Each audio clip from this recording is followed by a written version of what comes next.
Assignment 1C, Plagiarism. What is academic integrity? According to Michigan State University, academic integrity is honest and responsible scholarship. They say that as a student, you are expected to submit original work and give credit to other people's ideas.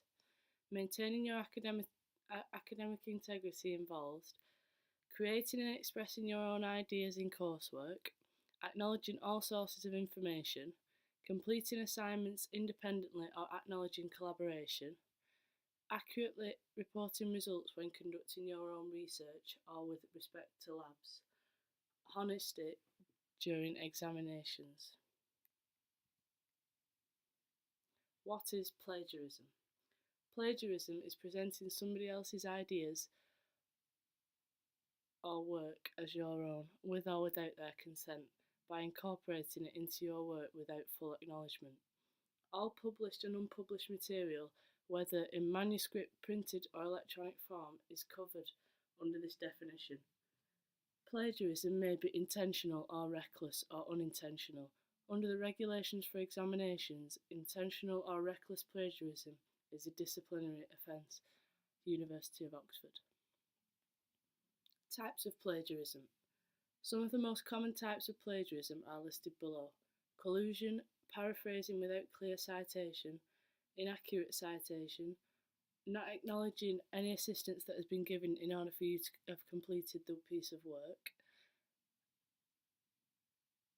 using work that has not been completed by yourself, for example buying assignments off the internet or getting somebody else to do the work for you. Collusion. Collusion is a form of plagiarism. It is an unauthorised and unattributed collaboration of students in a piece of assessed work. Some tips for avoiding collusion. Never allow anybody to do all or part of your work for you. Never copy another student's work or part of another student's work. Do not try to disguise this by making some changes. Never pretend another person's data or results are your own. Never allow anyone to copy your work or use your data. This is all called collusion and you can be penalised for doing so. University of Edinburgh. Paraphrasing without clear citation and reference. The University of Oxford states that paraphrasing the work of others by altering a few words and changing their order, or by closely following the structure of their argument, is plagiarism, if you do not give due acknowledgement to the author whose work you are using. How to avoid plagiarism by incorrect paraphrasing. Acknowledge the source of information. Reword and condense the paragraph in your own words, not just changing a few words or rewording the sentence. Indicate which parts have been taken directly from the text using quotation marks. Indiana University. Inaccurate citation. A citation is the way you tell your readers a certain material in your work came from another source.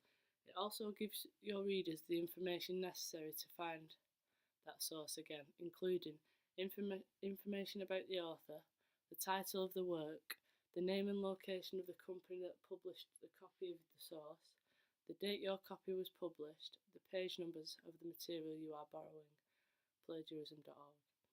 Failure to do this correctly can be classified as plagiarism. See the short clip on the next slide for guidance on how to cite within your text to avoid plagiarizing. The source and what needs to be cited, but we haven't talked about how to cite a source. In this video, we'll talk about a simple rule that will help you remember how to cite sources. Robert Harris calls this rule marking the boundaries. This means that the words or the ideas that you're borrowing must have a beginning and an ending that is marked in some way. This is done differently depending on whether you're citing a short quotation, a long quotation, or just the source without a quotation. For a short quotation, when you're citing exact words, the boundaries are marked by opening and closing quotation marks and a citation. Here's an example using the APA citation style. APA stands for American Psychological Association, and it's one of several citation styles that are commonly used in academic writing. I've got a whole tutorial on citation styles later in the course, so I won't dwell on the formatting issues here.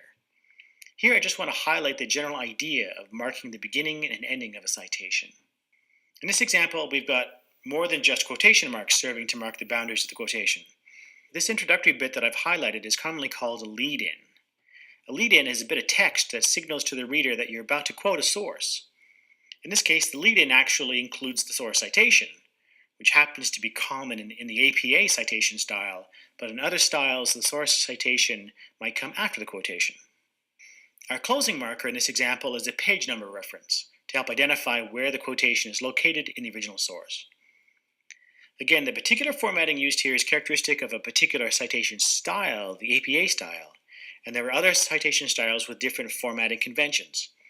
But they all function in the same basic way, to mark the boundaries of the quotation or the idea that you're citing, so that it's clear to the reader which are your words and ideas, and which are the words and ideas of someone else. In the next few videos, we'll look at different examples of marking the boundaries for shorter quotations, longer quotations, and citing ideas without quotations.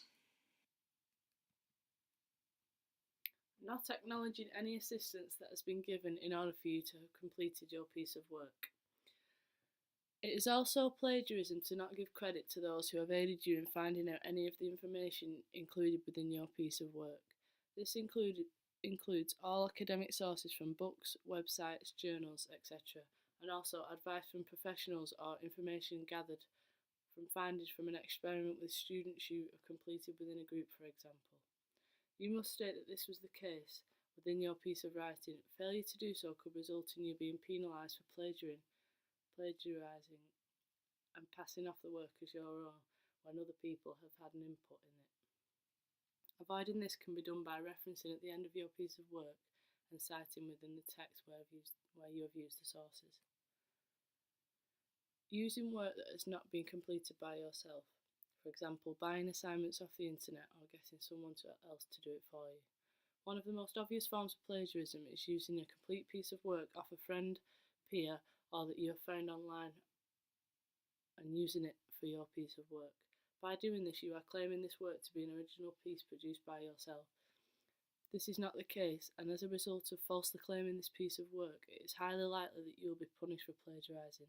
This type of plagiarism is intentional plagiarism and should be avoided at all costs.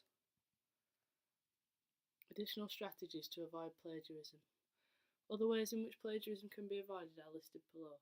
Websites such as writecheck.com and Turnitin can allow you to check your work before submission and will give you feedback on whether you have plagiarised in any way throughout your piece of work. Checking through your work thoroughly once you have finished and getting other people to check it as well will help you identify any mistakes that you have missed. Use quotation marks when taking information directly from a source.